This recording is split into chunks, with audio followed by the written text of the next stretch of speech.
আচ্ছা, কালিয়াগঞ্জে যেটা নির্বাচন হয়েছে উপনির্বাচন, আপনারা জানেন যে টিএমসি জয়ী হয়েছে, 50,000 প্লাস ভোটে টিএমসি জয়ী হয়েছে।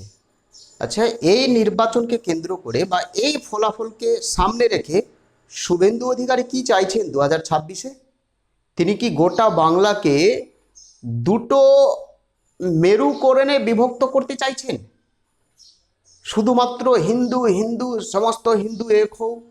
আরে ভাই, সমস্ত হিন্দু যদি এক হয় তাহলে আরেকটি সম্প্রদায় রয়েছে, হিন্দু বাদে তো আরও অন্যান্য সম্প্রদায় রয়েছে, খ্রিস্টিয়ান, জৈন, বৌদ্ধ, সংখ্যালঘু সম্প্রদায়। তারা যদি এক হয়ে যায় তাহলে কি হবে? রাজনীতি মানে কি এখন ওই হিন্দু মুসলিম? রাজনীতি মানে কি সম্প্রদায়ের বিভক্তিকরণ? রাজনীতি মানে কি মেরুকরণ? আমি বুঝে উঠতে পারছি না যে শুভেন্দু অধিকারী শুধুমাত্র হিন্দু হিন্দু কেন বলে যাচ্ছে, কেন সমস্ত সম্প্রদায় বলে যাচ্ছে না যে সমস্ত সম্প্রদায় এক হয়ে দিদির বিরুদ্ধে লড়াই করা হবে?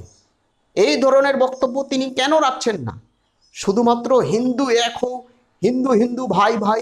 আচ্ছা, একজন রাজনেতা বা বিরোধী নেতা এই ধরনের ভাষণ রাখতে পারে? কি চাইছেন তিনি? আমাদের রাজ্যে কি চাইছেন তিনি?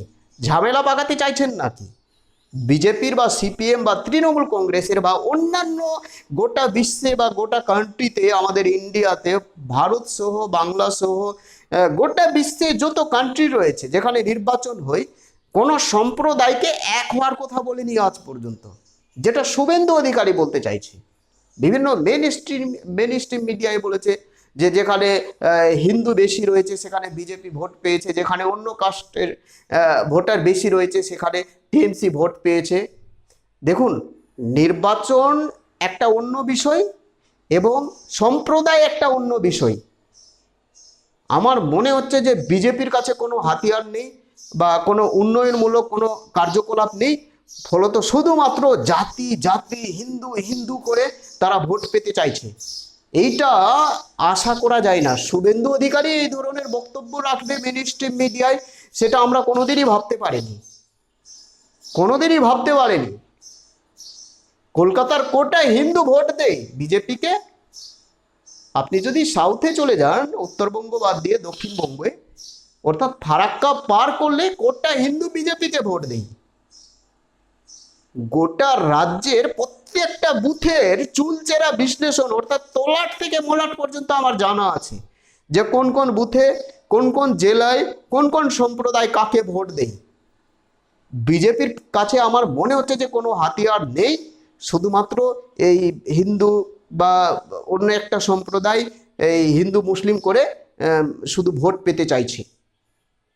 শুভেন্দু অধিকারী যা যা ভাষণ দিচ্ছে মেন স্ট্রিম মিডিয়ায় বর্তমানে নির্বাচন সম্পর্কে, শুধুমাত্র তিনি হিন্দু মুসলিম বা এই ধরনের ভাষণ দিয়ে যাচ্ছে।